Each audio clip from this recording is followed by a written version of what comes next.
আরে ভাই তোর কি হলো? আরে ভাই তুই এমন করতেছিস কেন? তোর কি হয়েছে? আরে আমার পিঠে অনেক ব্যথা করতেছে, তাড়াতাড়ি কিছু কর। হ্যাঁ হ্যাঁ আমি কিছু করতেছি।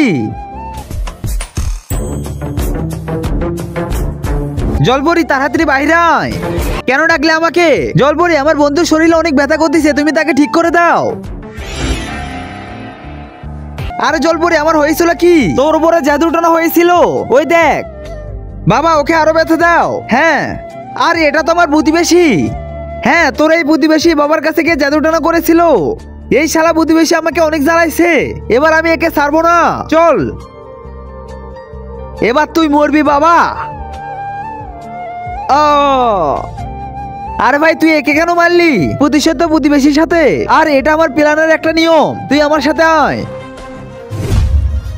আরে তুই এখানে কি করিস? তাহলে কোথায় থাকবো? চিকু বাবার কাছে যা, সে লাড্ডু বানাচ্ছে। কিন্তু কেন? আরে তার বাচ্চা হয়েছে। ও আচ্ছা ইয়েস। তার আগে বন্ধুরা তোমাদের কাছে যদি এই ছবিটা সুন্দর মনে হয় তাহলে ভিডিওতে একটা লাইক করে চ্যানেলটাকে সাবস্ক্রাইব করে দাও। চিকু বাবা মিষ্টি আমাকেও। আর চিকু বাবা আপনার কি হয়েছে? দেখেন পুলিশ সাহেব, এ আমাদের চিকু বাবাকে মেরে ফেলেছে, একে গ্রেফতার করে ফেলুন। দাঁড়া শালা। আরে স্যার আমি তো একে মারি নাই, আমি তো মিষ্টি খাইতে এসেছিলাম।